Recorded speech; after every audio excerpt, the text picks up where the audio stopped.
Ito pala ang kwento ng buhay ni Troy Rosario, isa sa mga mahuhusay na player ngayon sa PBA, sa koponan ng Barangay Ginebra San Miguel, at tinaguri ang The Terminator. Halika mga kakwento, samahan ninyo ako at alamin natin ang naging kwento ng kanyang buhay. Si Jeff Troy Utanes Rosario ay isang Pilipinong profesional na manlalaro ng basketball na kasalukuyang naglalaro para sa Barangay Ginebra San Miguel, sa Philippine Basketball Association, o PBA, sa taas na 6'7", kilala siya bilang isang mahusay at maraming kakayahang power forward at center. Nakamit niya ang maraming tagumpay sa kanyang karera, kabilang ang kampyonato sa UAAP, kampyonato sa PBA, at ilang gintong medalya bilang miyembro ng Gilas Pilipinas. Maagang buhay at mapagkumbabang simula, 1992 hanggang 2010. Ipinanganak si Troy Rosario noong January 20, 1992, sa Mandaluyong City. Lumaki siya sa isang pamilyang hindi gaanong nakaririwasa, kaya maaga niyang natutunan ang tiyaga, sipag, at determinasyon upang makamit ang kanyang mga pangarap. Kapansin-pansin na hindi basketball ang kanyang unang sport. Noong nasa mataas na paaralan pa siya, isa siyang mahusay na manlalaro ng volleyball at nakapaglaro pa para sa Team Cagayan Valley sa palarong pambansa. Dahil sa kanyang tangkad at likas na kakayahan sa palakasan, kalaunan ay lumipat siya sa basketball. Nagsimula siyang maglaro sa kolehiyo para sa Technical Institute of the Philippines, Engineers mula 2009 hanggang 2010, kung saan unang napansin ng mga scout ang kanyang potensyal. Pagsikat kasama ang NU Bulldogs 2011 hanggang 2014. Lumipat si Rosario sa National University o NU, upang magkaroon ng mas malaking oportunidad. Matapos ang isang taong residency, nagsimula siyang maglaro para sa NU Bulldogs sa UAAP noong 2012. Sa kanyang unang mga taon sa koponan, hinarap niya ang iba't ibang pisikal na pagsubok tulad ng slip disc at mga problema sa tuhod. Sa kabila nito, nagpatuloy siya at tinulungan ang NU na makapasok sa Final Four sa magkakasunod na taon. Ang pinakamalaking tagumpay niya sa kolehiyo ay dumating noong 2014 sa UAAP Season 77, bilang pangunahing rebounder at isa sa mga pangunahing scorer ng koponan. Nanalo siya ng Most Improved Player Award at tumulong upang wakasan ang 60 taong pagkauhaw ng NU sa kampyonato. PBA draft at panahon sa TNT, 2015 hanggang 2022. Pagkatapos ng matagumpay na karera sa kolehiyo, lalo pang tumaas ang kanyang halaga bilang manlalaro nang manalo siya sa PBA D-League Aspirants Cup noong 2015. Sa 2015 PBA draft, napili siya bilang ikalawang overall pick ng Mahindra Enforcer, ngunit agad ding na-trade sa TNT Tropang Giga. Sa TNT, napabilang siya sa PBA All-Rookie Team noong 2016.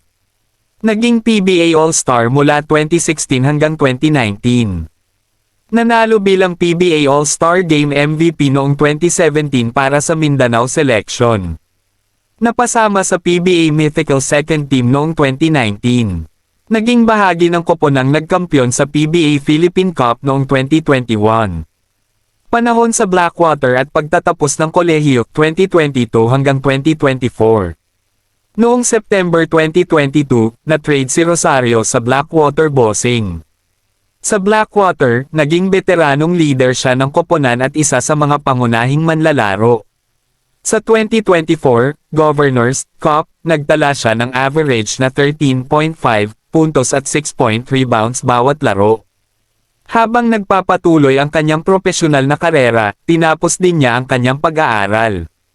Noong September 2023, nagtapos siya sa National University na may kursong Bachelor of Science in Commerce Management, 8 taon matapos ang kanyang huling laro sa UAAP. Paglalaro para sa Gilas Pilipinas 2015 hanggang 2025.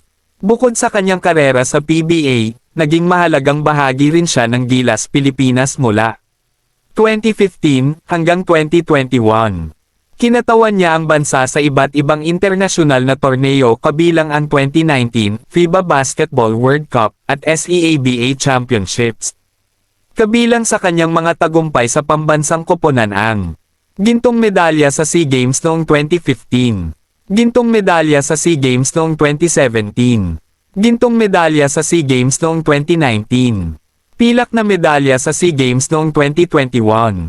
Noong 2025, muli siyang isinama sa national pool ni Coach Tim Cone. Pangarap na maging Ginebra Player 2024. Noong November 2024, pumirma si Troy Rosario ng 3 taong kontrata sa Barangay Ginebra San Miguel bilang unrestricted free agent. Para kay Rosario, espesyal ang paglipat na ito dahil matagal na niyang pangarap na maglaro para sa Ginebra. Lumaki siya sa pamilyang tagahanga ng koponan, kabilang ang kanyang ama, lolo, at mga tiyuhin. Sa mga sumunod na season, mabilis siyang naging mahalagang bahagi ng sistema ni Coach Tim Cone. Nang magkaroon ng pinsala si Jepet Aguilar, si Rosario ang isa sa mga pangunahing yumako ng responsibilidad sa ilalim ng ring. Nagtala siya ng ilang mahahalagang double-double performances na tumulong sa tagumpay ng koponan. Pamana at inspirasyon. Sa kasalukuyan, kinikilala si Troy Rosario bilang isa sa mga pinakamaaasahan at pinakamatatag na veteranong manlalaro sa basketball ng Pilipinas. Mula sa pagiging volleyball player noong kabataan hanggang sa pagiging kampyon sa UAAP, PBA, at Gilas Pilipinas, ipinakita niya na sa pamamagitan ng sipag, tiyaga, at dedikasyon, maaaring maabot ang anumang pangarap. Nagustuhan nyo ba ang ating video mga kakwento? Wag mo naman kalimutang i-like ang video natin at i-follow mo na rin ako, para updated ka sa mga bagong video natin at i-comment mo na rin dyan sa baba kung saan lugar ka para alam ko kung saan nakarating ang ating video. Salamat!